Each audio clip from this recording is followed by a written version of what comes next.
Purely sponsored and 100% purchased interview. ఏదైతే survey ఉందో డబ్బులు ఇచ్చేసారంటారు 100% అనేది క్లియర్ తెలుస్తుంది. కేకే గారు ఈ నెక్స్ట్ ఇప్పుడు ఈ ఎలక్షన్ రిజల్ట్ తర్వాత ఆయన యొక్క క్రెడిబిలిటీని కోల్పోబోతున్నారు. అది వచ్చింది కూడా మీరు చూడొచ్చు, ఏబిఎన్ ఆంధ్రజ్యోతి దాంట్లో వచ్చింది. మీరు 100% అది ఎంతవరకు ఫ్యాక్ట్ రియాలిటీలో రేపటి దినము దానికి అస్సలు ఎటువంటి లింకు లేకుండా రిజల్ట్ రాబోతున్నాయి. దాన్ని మీరు 100% చూడొచ్చు. రిజల్ట్ ఛాలెంజ్ చేస్తారని అనుకో 100% ఛాలెంజ్. మీరు ఎప్పుడైతే రిజల్ట్ వస్తుందో next KK report will be 0. ఒకప్పుడు మీరు లగడపాటి రాజగోపాల్ గుర్తుందా? లగడపాటి రాజగోపాల్ నాది రిపోర్ట్ అది అన్నారు. 0 అయినాయి. పోయిన ఎలక్షన్లో కూడా కొంతమంది రిపోర్ట్ ఎట్లా ఇచ్చారు, అక్కడ పోతున్నాడు ఇక్కడ. ఆయన పేరేం పేరు, ఒక అవి చెప్తాడు ఏదో పంచాంగాలు. వేణుస్వామి ఏమన్నాడు, కేటీఆర్ డైరెక్ట్ వచ్చి సీఎం ప్రమాణ స్వీకారానికి వచ్చేస్తున్నాడు కేటీఆర్ అన్నాడు. డైరెక్ట్ ప్రమాణ స్వీకారానికి వస్తాడు కేటీఆర్, ఎవ్వరు గారు ఇంకా ఆయనే ప్రమాణ స్వీకారం చేస్తాడు అన్నాడు. లాస్ట్కి వస్తే ఏమైంది? అంతే. So same repeat 100%. ఆయన కేవలం ఆయన క్రెడిబిలిటీ కోల్పోబోతున్నాడు కేకే 100%. సో మన కేసీఆర్ మాట్లాడుతూ జూబ్లీస్ బై ఎలక్షన్లో రౌడీ షీటర్ని ఓడించాలన్నారు. రౌడీ షీటర్ అనే దానికి అస్సలు ఈయనకు ఇంకోటి ఇప్పటిదాకా నేను ఒక మాట ఏంటంటే, కేటీఆర్ గారికి సైకాట్రిస్ట్ దగ్గర ట్రీట్మెంట్ తీసుకోవాలి 100%. ఇది అవసరం.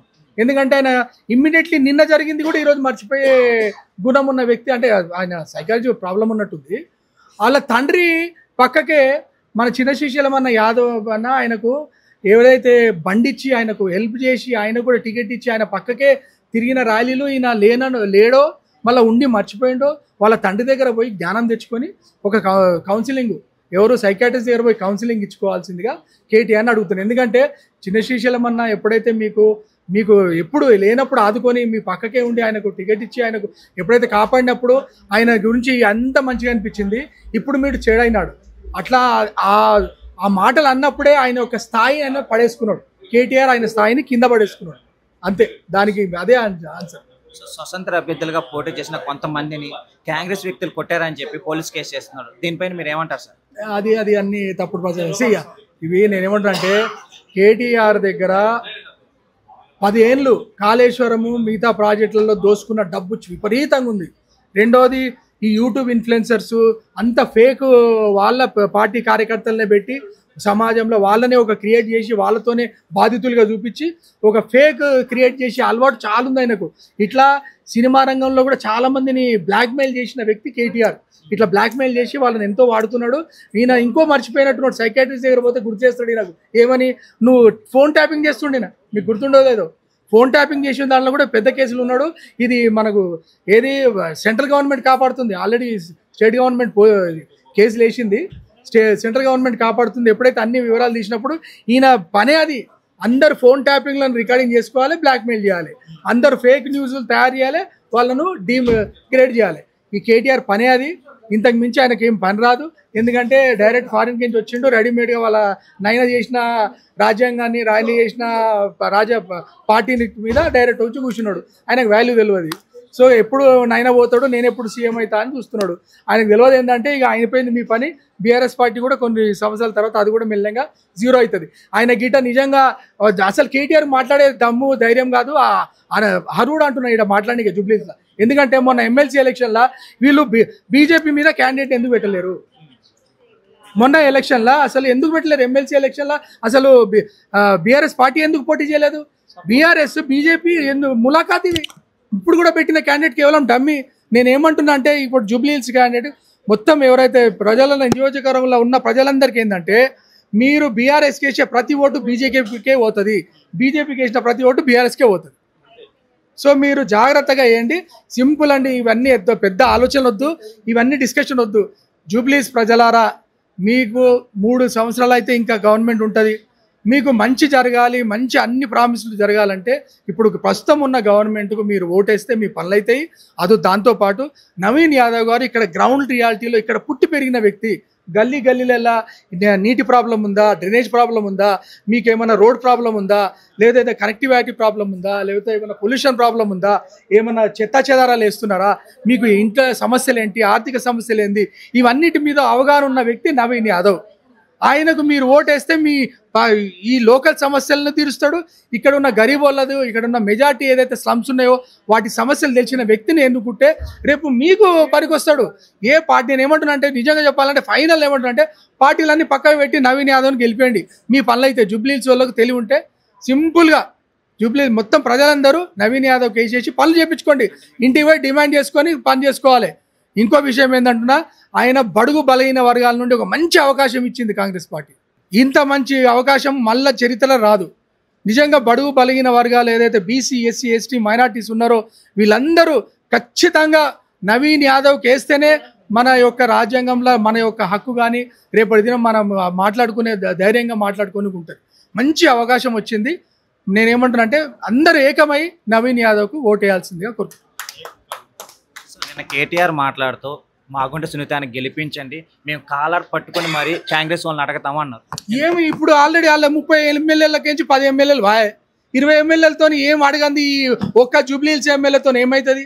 ఆమెకు అసలు మాటలు కూడా వస్తలే పాపం. ఓకే, సింపతి ఉంది, చనిపోయినరు, ఇంటికి పోయి మనం పరామర్శించుద్దాం అంతవరకే. మీరు 11 ఏళ్ళు ఉన్న దాంట్లో ఏం చేయలేకపోయారు కదా. ఇప్పటిదాకా ఆల్రెడీ వాళ్ళే ఉండే కదా. దానికి వాళ్ళు ఏమంటున్నారంటే, గల్ల పట్టుకోవడానికి అడగడానికి ఏముంది? ఈయన లోపల పోతాడు, ఈయనకే గ్యారంటీ లేదు. వాళ్ళు గెలిచిన వాళ్ళతో ఏం గల్ల పట్టిస్తాడు? ఉన్న ఎమ్మెల్యేలకు గ్యారంటీ లేదు, ఈయన గ్యారంటీ లేనిది ఈయన గల్ల ఎవరిని పట్టుకుంటాడు? వాళ్ళ పోతే ఇద్దరు లాస్ట్కు ఈ ఎలక్షన్ అయిన తర్వాత వాళ్ళ బావమరుదులు ఇద్దరు గల్ల పట్టుకుంటారు అంతే. హరీష్ రావు గల్ల కేటీఆర్ పట్టుకుంటాడు, కేటీఆర్ గల్ల హరీష్ రావు పట్టుకుంటాడు. తర్వాత మధ్యలో వచ్చి ఈమె వాళ్ళ కవిత వాళ్ళ సిస్టర్ వచ్చి ఇద్దరిని తంతది. అది జరగబోతుంది. సో బీజేపీ వ్యక్తులు మాట్లాడుతూ 10 సంవత్సరాలు ఒక ఫ్యామిలీ, ఇప్పుడు ఇంకో 2 సంవత్సరాలు రాష్ట్రం మొత్తాన్ని దోపిడీ చేసుకుంటున్నారు అన్నారు. మాకు ఒక అవకాశం ఇవ్వండి అంటున్నారు. అది నువ్వు దేశాన్ని 200 కోట్ల లక్షల అప్పులు చేసి మొత్తం దేశాన్నే సత్యనాశ చేసి ఎకనామీ మొత్తం అదానీ అంబానీకి అప్పచెప్పిన వాళ్ళు ఈ బండి సంజయ్, వీళ్ళు కిషన్ రెడ్డి, బీజేపీ వాళ్ళు, వీళ్ళకు ఓటు అడిగే హక్కే లేదంటున్నా. దేశ పరిస్థితి ఏముందండి? మీరు బీఆర్ ఎలక్షన్ నడుస్తున్నాయి, పోయి చూడండి. పబ్లిక్ కొడుతున్నారు బీజేపీ వాళ్ళని, ఇట్లా రోడ్ల మీద వస్తే వాళ్ళని కొట్టి పంపిస్తున్నారు. దేశం ఏమైపోతుంది? వాళ్ళు ఇచ్చిన వాగ్దానాలు 2 కోట్ల ఉద్యోగాలు ఎక్కడ పోయినాయి? అసలు దేశం అనేది కేవలం డివైడ్ చేసేసేసి అందరూ హిందూ ముస్లిం అని మీరు కొట్టుకొని నేను దేశాన్ని మొత్తం అదానీ అంబానీకి అమ్మేస్తా అని సైలెంట్గా అమ్మేసుకుంటూ పోతున్నాడు. దేశ ఎకనామీ ఎక్కడుందండి? తాలిబాన్కు మన కరెన్సీ కంటే తాలిబాన్ కరెన్సీ బెటర్ ఉంది. తాలిబాన్ కరెన్సీ అలా 70 రూపాయలు, మనది 90 రూపాయలు 80 రూపాయలు చిల్లర ఉంది. అక్కడనే మన వాల్యూ తెలిసిపోయింది. Highest beef exporter, second highest beef export is India. నువ్వు హిందూ అని చెప్పి హిందువులకు ఏం చేసినావు? మొత్తం ఇంటర్నేషనల్ లెవెల్ హైయెస్ట్ ఎక్స్పోర్ట్ మన బీఫ్దే పోతుంది. నువ్వు కేవలం హిందువులు అని చెప్పిన హిందువులకు ఏమన్నా స్పెషల్ స్కూల్ కట్టించినవా? హిందువులకు స్పెషల్ ఏమైనా హాస్పిటల్ కట్టించినవా? హిందువులకు ఏమైనా స్పెషల్ ఉద్యోగాలు ఇప్పించినవా? స్పెషల్ ఏం చేసినావు? కొన్ని నిత్యావసర వస్తువులు స్పెషల్గా హిందువులకే తక్కువ నువ్వేమని ఇచ్చినావా? ఏమి ఇచ్చినావా? ఎంతసేపు మీరు హిందూ ముస్లిం అని చెప్పడం తప్ప అసలు హయ్యెస్ట్ మనకు ఒకప్పుడు 2014 బిఫోరు మనం చైనాకు అమెరికాకు ఢీ కొట్టేంత లెవెల్లో పోయిన వాళ్ళము. ఇప్పుడు పాకిస్తాన్, బంగ్లాదేశ్ కంటే కింద పడిపోయినాం. అది మన పరిస్థితి ఉంది.